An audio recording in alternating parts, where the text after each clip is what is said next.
میں نے سنا ہے کہ جہاں جہاں سے مریم نواز لڑیں گی وہ ہر اس حلقے سے لڑیں گی. یہ مریم نہیں لڑ رہی، مریم کے باپ کا نظریہ لڑ رہا ہے. یہ صنم جاوید نہیں لڑ رہی، عمران خان کا نظریہ لڑ رہا ہے. اور یہ دو نظریوں کا ٹکراؤ ہے اس وقت قوم میں. کون سی پارٹی کے لیے آپ نے اپنے کاغذات جمع کروائے؟ ایاک نعبد و ایاک نستعین. اس کے آگے تو اب کیا ناصر بات کریں. صنم جاوید ریئل فائٹر ہے پی ٹی آئی کی. وہ 9 مئی کے بعد مسلسل قید و بند کی صورتیں برداشت کر رہی ہیں. السلام علیکم ناظرین، میں آپ کا ہوسٹ رانا نوید اور آپ دیکھ رہے ہیں نیوز ون ڈیجیٹل. ناظرین اس ٹائم موجود ہے RO 149 اور RO 153 کے آفس کے باہر، اور یہ بتاتے چلیں یہاں پر کاغذات نامزدگی جمع کیے جا رہے ہیں مختلف پارٹیز کی.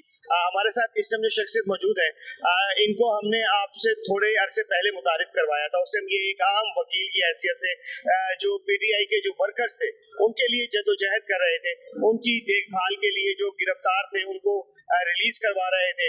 لیکن آج ان کے اوپر جو علاقہ کے لوگ ہیں ان کا اتنا اعتماد ہو چکا ہے، جو ان کی پارٹی ہے، جو ان کی لائر فارم جو ہے ان کا اتنا اعتماد ہو چکا ہے کہ ان کی طرف سے ان پہ زور ڈالا گیا کہ یہ الیکشنوں میں حصہ لیں. اب یہ کس پارٹی کی طرف سے الیکشن لڑیں گے یہ ہم انہی سے پوچھتے ہیں اور جانتے ہیں کہ یہ سارے مراحل جو ہیں وہ کیسے طے پائیں گے. جب ہم نامینیشن پیپر جمع کروانے آئے ہیں تو گیٹ کے اوپر ہمارا ویلکم ایک ایس ایچ او صاحب نے کیا ہے اور اس کا اسٹریٹ وے کویسچن تھا کس پارٹی سے آپ کا تعلق ہے. اس کا کیا مطلب ہے کس پارٹی سے تعلق، یعنی کہ وہ کیا کہنا چاہ رہے تھے؟ ڈر کے آگے جیت ہے. شکیل صاحب یہ بتائیں، رات کی پی ٹی آئی کا عدم قرار دے دی گئی ہے تو آپ نے الیکشن کے لیے کاغذات نامزدگی بھی جمع کروا دی ہے، تو یہ اب آپ نے کون سی پارٹی کی طرف سے کروایا؟ اس وقت پریزنٹلی تو آزاد امیدوار لکھنا پڑا ہے ہمیں اور لکھا بھی ہے اور یہ قانون کا اس وقت تقاضا بھی تھا.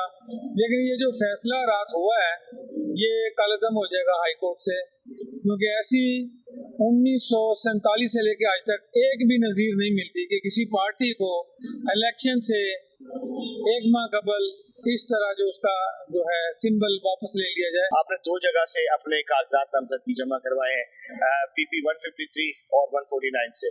مجھے یہ بتائیں کہ ادھر تو بہت زیادہ جس کو کہتے ہیں مضبوط کینڈیڈیٹ سلمان رفیق کی صورت میں، روحیل اصغر کی صورت میں یہ موجود ہے. آپ کیا سمجھتے ہیں کہ آپ کامیابی کی طرف جائیں گے؟ بڑی میں آپ کو پتہ کی بات بتاؤں، اس وقت کینڈیڈیٹ کی فائٹ نہیں ہے کہ کون تگڑا کینڈیڈیٹ اور کون کمزور کینڈیڈیٹ ہے. اس وقت جو لڑائی ہے یہ نظریے کی لڑائی ہے، یہ پرنسپل کی فائٹ ہے.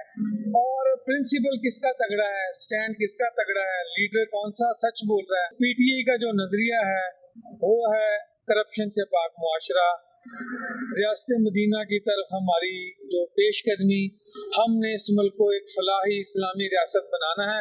اور وہ اسی صورت ممکن ہے جب قانون کا نفاذ اصلی معنوں میں ہو کہ ہر بندہ جو طاقتور سے طاقتور ہے وہ قانون کے نیچے ہو، امیر غریب طاقتور کمزور سب یکساں ہوں، پھر ملک میں خوشحالی آ سکتی ہے. سر ابھی جب آپ اپنے کاغذات جمع کروا رہے تھے اس ٹائم صنم جاوید صاحبہ کے جو والد صاحب ہیں محمد جاوید صاحب، وہ بھی کاغذات کے لیے آئے تھے. وہ کن کے کاغذات کے لیے آئے تھے؟ اور سننے میں یہ آیا کہ وہ صنم جاوید کے کاغذات تھے اور وہ تو پی ٹی آئی کے لیے جمع کروانے آئے تھے، ان کو کیوں نہیں روکا جا رہا؟ سر ان کو بھی روکا جا رہا ہے، ڈرایا جا رہا ہے، دھمکایا جا رہا ہے، لیکن کرنے والے کوئی بھی نہیں. وہ کہتے ہیں نا، جیسے میں نے ابھی آپ کو بتایا کہ یہ ڈیو فیکٹر ہے، یہ ڈیو فیکٹر ہے. اور انہوں نے اپنے جو دیکھیں خوف ہوتا ہے قید ہونے کا، بند ہونے کا. صنم جاوید ریئل فائٹر ہے پی ٹی آئی کی، اور 9 مئی کے بعد مسلسل قید و بند کی صورتیں برداشت کر رہی ہیں. یہ الیکشن جو ہے یہ اب وہ جیل میں ہی رہ کے لڑیں گی؟ وہ جیل سے بطور ممبر پارلیمنٹیرین بڑی باعزت اور عزت دار طریقے سے سیدھے اسمبلی میں جائیں گے اور لڑیں گی بھی. میں نے سنا ہے کہ جہاں جہاں سے مریم نواز لڑیں گی وہ ہر اس حلقے سے لڑیں گی. یہ مریم نہیں لڑ رہی، مریم کے باپ کا نظریہ لڑ رہا ہے. یہ صنم جاوید نہیں لڑ رہی، عمران خان کا نظریہ لڑ رہا ہے. اور یہ دو نظریوں کا ٹکراؤ ہے اس وقت قوم میں. ناصرین ہمارے ساتھ ایک اور کینڈیڈیٹ موجود ہیں محمد ریاض خان صاحب، اور PP 149 اور 150 سے انہوں نے بھی اپنے کاغذات نامزدگی جمع کروائے ہیں. سر السلام علیکم. وعلیکم السلام جی. کیسے ہیں آپ؟ شکر الحمدللہ. سر کون سی پارٹی کے لیے آپ نے اپنے کاغذات جمع کروائے؟ ایاک نعبد و ایاک نستعین. اس کے آگے تو اب کیا ناصر بات کریں، ان لوگوں کی گفتگو ہی عجیب ہوتی ہے.